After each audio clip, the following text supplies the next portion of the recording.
नमस्कार दोस्तों, आज का टॉपिक है शंख प्रक्षालन या लघु शंख प्रक्षालन में जो हम आसन करते हैं वो किस प्रकार से हमें सहयोग प्रदान करते हैं। हमारे इंटरनल जो पार्ट्स होते हैं उनकी सफाई करने में कैसे सहयोग प्रदान करते हैं। हम जब भी कुछ खाते हैं या पीते हैं तो वो मुख गुहिका, ग्रास नली, आमाशय, छोटी आंत और बड़ी आंत के द्वारा पहुंचता है। इसके बाद जब उसका पाचन होता है तो रेक्टम के द्वारा बाहर कर दिया जाता है। तो आइए जानें कि ये जो 5 आसन होते हैं वो 5 आसन हमारे शरीर के अंदर के भागों की किस प्रकार से सफाई करते हैं। क्योंकि हम शंख प्रक्षालन में जब पिछले बार वीडियो डाला था तो वहाँ पर इन आसनों का विस्तार से आपको नहीं बता पाए थे। आइए चलते हैं। जो पहला आसन होता है शंख प्रक्षालन का वो होता है ऊर्ध्व ताड़ासन। ऊर्ध्व ताड़ासन के लिए हम खड़े होते हैं, अंगुलियों को इंटरलॉक करके सर पे हाथों को रखते हैं और पूरे शरीर को ऊपर की ओर खींचते हैं। इस प्रकार से जब शरीर को ऊपर खींचते हैं और जब हम शंख प्रक्षालन करने के पहले जब पानी पीते हैं तो जो पानी पिया जाता है तो वो पानी नीचे आना शुरू होता है। हमारे अंगों के द्वारा पानी नीचे आता है। तो ये होता है ऊर्ध्व ताड़ासन का कार्य। इसके बाद चलते हैं, दूसरा आसन जो होता है वो होता है तिर्यक ताड़ासन। तिर्यक ताड़ासन खड़े होकर के ही आसन किया जाता है, इसलिए पैरों में थोड़ा सा हम गैस करते हैं। इसके बाद वही पोजीशन जो ऊर्ध्व ताड़ासन में किया था, अब गहरी सांस लेकर के शरीर को खींचा और इसके बाद हम पहले दाईं तरफ झुकते हैं। तो ये तिर्यक ताड़ासन, जब हम दाईं तरफ झुकते हैं तो जो पानी पी रहे हैं शंख प्रक्षालन करने में तो वो पानी दाईं तरफ झुकने पे बाईं तरफ जाता है। तो यहाँ पर बाएं तरफ के हिस्से की सफाई होती है। इसके बाद जब हम तिर्यक ताड़ासन में बाएं तरफ झुकते हैं इस प्रकार से, तो जो पानी हम पी रहे थे वो दाईं तरफ जा कर के हमारे आंतरिक अंगों की सफाई करता है। तो ये था तिर्यक ताड़ासन का प्रकार। जब हम दाएं तरफ झुके तो बाएं तरफ सफाई हुई और जब बाएं तरफ झुके तो दाएं तरफ की सफाई हुई। इसके बाद तीसरा आसन होता है कटि चक्रासन। कटि चक्रासन में हम अपने शरीर को मोड़ते हैं। जिस प्रकार से हम कपड़े धुलने के बाद उनको निचोड़ते हैं तो वही काम कटि चक्रासन होता है। अपने हाथों को सीधा करके हम पहले दाईं तरफ इस प्रकार से अपनी कमर को मोड़ते हैं।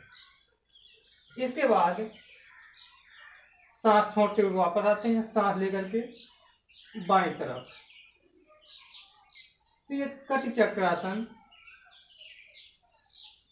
उस प्रकार से कार्य करता है जैसे हम जब कपड़ों को धुलते हैं तो निचोड़ते हैं, जिससे निचोड़ने से कपड़े की गंदगी निकल जाती है। उसी प्रकार से जब हम कटि चक्रासन करते हैं तो बहुत दिनों से जमा मल हाथों से बाहर निकलना चालू होता है और वो जो मल या गंदगी होती है वो आ जाती है हमारे आमाशय पे, यानी पेट पे आ जाती है। अब जब गंदगी पेट पे आ गई तो उसको हमको भेजना होता है छोटी आंत पे। तो उसके लिए हम आसन करते हैं तिर्यक भुजंगासन। ये जो चौथा आसन होता है तो लेट करके उल्टा लेट के किया जाता है। उल्टा लेट गए इस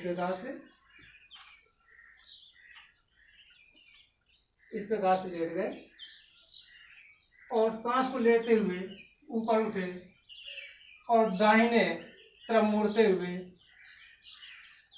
बाएं पैर की एड़ी को देखना है। सांस छोड़ते हुए वापस, फिर सांस लेते हुए अब बाईं तरफ मुड़ करके दाहिने पैर की एड़ी को देखना है। तो दोस्तों जब हम ये तिर्यक भुजंगासन करते हैं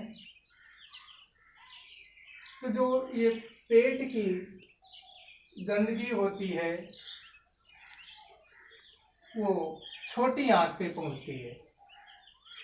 इसके बाद बैठ जाते हैं अब छोटी आंच पे जब सारी गंदगी आ गई तो हम करते हैं अब उदराकर्षण आसन। उदराकर्षण बैठ करके किया जाता है, उकड़ू अवस्था में बैठ जाते हैं और इसके बाद ये जो दाहिने पैर को हम मोड़ करके टांग को बाईं तरफ नीचे लगाते हैं और पीछे को इस प्रकार से दाईं तरफ देखते हैं। फिर से अपनी अवस्था पे अब बाएं पैर के घुटने को दाहिने तरफ पैर पे लगाएंगे और इस तरफ बाईं तरफ देखेंगे। तो ये उदराकर्षण आसन मतलब पेट की सफाई करता है। अब पेट की जो गंदगी थी वो छोटी आंत पे पहुंच गई और छोटी आंत से अब कहाँ पे पहुंच जाएगी, बड़ी आंत पे। जब हम ये आसन करते हैं तो जो गंदगी बड़ी आंत में आ चुकी थी वो मलाशय यानी रेक्टम के द्वारा बाहर कर दी जाती है। इस प्रकार से जब हम पानी पीते जाते हैं और इन आसनों को करते जाते हैं तो वही प्रक्रिया बार बार जो अभी मैंने बताई होती रहती है और इस प्रकार से हमारे संपूर्ण पेट, आंत सभी भागों की पूर्ण सफाई हो जाती है, जिससे हमें पूरे शरीर का शोधन होता है, हम पूर्ण स्वस्थ रहते हैं। गैस, कब्ज, आँखों की बीमारियाँ, ये तमाम जो बीमारियाँ होती हैं पेट की, इस संक प्रक्षालन या लघु संक प्रक्षालन के 5 आसनों से पूर्ण होती है। अब इसके कुछ सहयोगी आसन भी हम बीच बीच करवाते जाते हैं, जो बचा खुचा मल या गंदगी फंसी होती है वो भी संक प्रक्षालन से निकल जाती है। दोस्तों, ये वीडियो आपको कैसा लगा आप कमेंट्स के माध्यम से अपने सुझाव हमको जरूर दें। लाइक करें। यदि आप हमारे चैनल पर नए हैं तो प्लीज़ सब्सक्राइब माई चैनल। मिलते हैं अगले वीडियो से। आप खुश रहें, मस्त रहें और सदा स्वस्थ रहें। इन्हीं शुभकामनाओं के साथ नमस्कार।